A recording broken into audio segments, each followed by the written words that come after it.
All rise. Support court with Judge Vanderby is now in session. Judge, this is case number JVB 1064, Adams case. Thank you. You're welcome.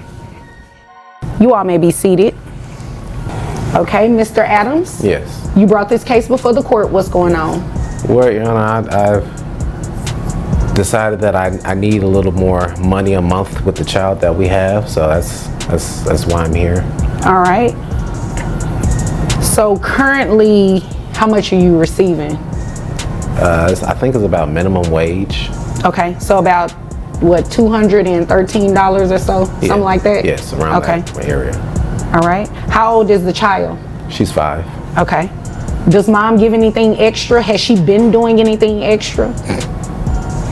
No. Nothing. Nothing. Okay.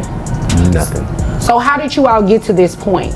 She's on minimum wage child support. Was she working previously? She was working previously, and then she quit the job, I want to say. I can't really get that backstory out of her, but we had to separate, Your Honor. I couldn't do it anymore.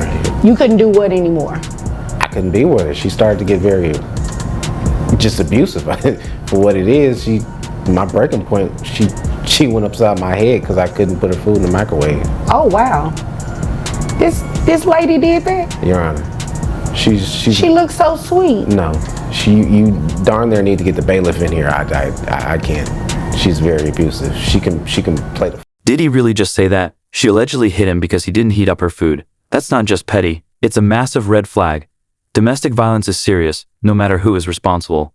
Now, pay attention to the courtroom's reaction. The judge and everyone else are shocked. But here's the twist. She later admits she was off her medication at the time. So was this just a one-time outburst or part of a bigger pattern? Let's break it all down. Oh, okay. You're not gonna throw nothing at me, are you? No, ma'am. No. Okay. Well, he said you went upside his head. I just want to make sure you don't try to go upside mine. It was a rough day that day. You know, Your Honor, I'm diagnosed bipolar, and I was just having a really rough day. And our child, she was just really just crying all day, and I just needed a little bit of help. And he was just saying he couldn't help me at home, and so that's why I just kind of acted out. Oh, okay. So it was an isolated incident? Huh? Was it an isolated incident? I'm sorry, when she get her foot going like that, I just...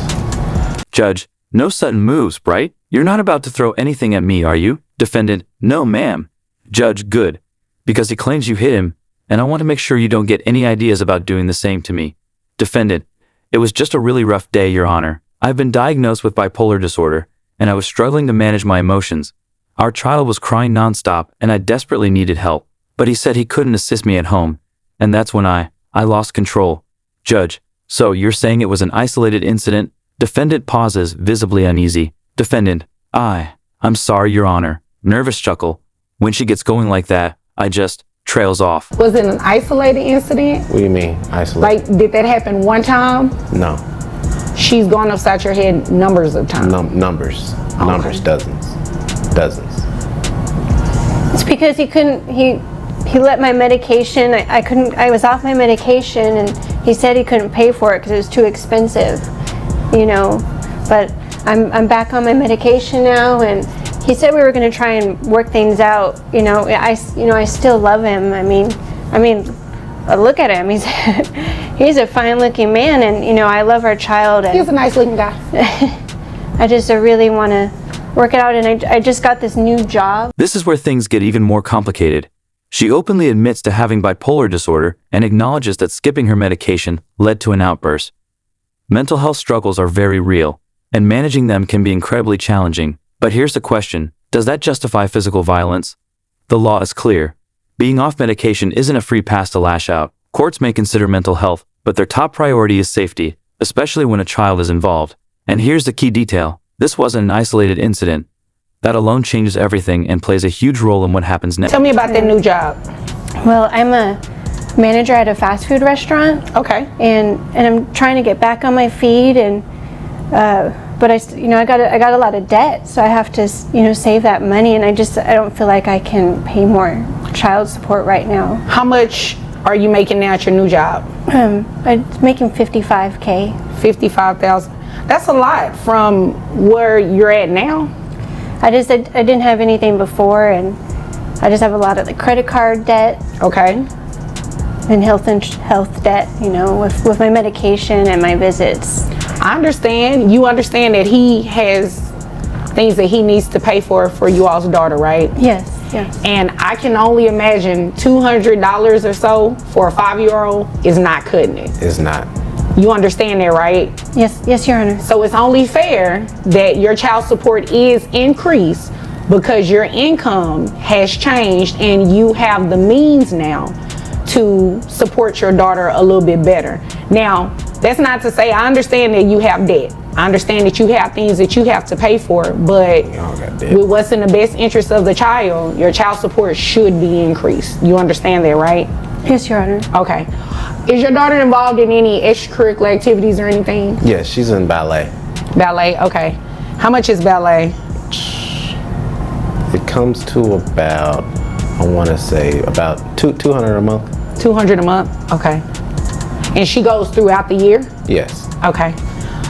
What about health insurance? I pay health insurance. All right. How much is health insurance? It's about $222 a month. All right. Hold up, let's break this down. She went from making minimum wage to pulling in $55,000 a year. That's huge. But while she's over here talking about her debt, let's be real. The court doesn't care about her credit card bills. The only priority here is the child's well-being. And here's the key legal fact. Child support is based on income before personal expenses. So whether she's drowning in debt or not, that big salary bump means she can, and will, be paying more. And judging by the judge's expression, yeah, that's exactly what's about to go down. Can mom attend any No. ballet? No. Oh, okay. No. Okay. Oh, okay. I see. So mom has supervised visits. Yes. Okay. Interesting. All right. So this is what we're going to do, ma'am. We are going to adjust your child support so that it increases to reflect what it should be based on your new income.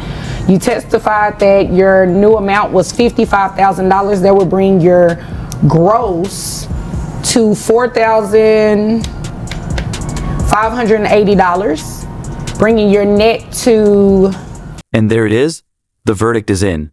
The court has recalculated her child support to $928.80 per month based on her new salary. That covers basic support and reimburses Mr. Adams for health insurance. But here's the real question. Is this fair? Legally, absolutely. Courts use a percentage-based model, and in this case, 20% of her net income goes towards supporting her child. It doesn't matter if she just got a raise or if she's buried in debt. The law is clear. When your income goes up, so does your financial responsibility. Simple as that. $3,504. You only have one child? This is your only child? Yes, Your Honor. So that's going to be based on 20%, which brings your child support amount to $700.80. Now you do have to reimburse dad for the health insurance. Okay? So that $780 plus the $222 for health insurance reimbursement, that brings your monthly obligation to $922.80 per month. Okay? You understand that? Can I just mention one thing, Your Honor? Sure. Reggie, he's a used car salesman, and he sold me this discounted car, and it's just a junk car, and I've been having so many bills from this car. Okay. And I just had it in the shop, and it was $750. All right. Because it's just breaking down, and I don't know how I'm going to be able to afford all this, because he's the one who sold me this and said it was a good car. So what did you want me to do about it? I sold her that car. Well, here's the deal. I don't even need your defense because I didn't need her story. It doesn't have any impact on what it is that I have to do. This isn't a divorce where, you know, we're in a temporary orders hearing and we're talking about splitting debts and anything like that. So it's irrelevant to what we're doing here today. However you have to take care of that expense, that's how you're going to have to handle it. And if the two of you have an issue that ends up having to result in litigation, that'll be done in a different court. Okay? So as of today, your child support has been increased to $922.80. Do you have any questions? No, Your Honor. Okay, do you have anything further? No, Your Honor. Okay, if there's nothing further, you all are dismissed. Thank you. Ah, the classic deflection move. She tries to shift the focus, claiming that Mr. Adams sold her a faulty car, as if that somehow justifies lowering her child support payments. Nice try, but legally? Completely irrelevant. This is a child support case, not a small claims dispute. And the judge? Yeah, they shut that argument down fast.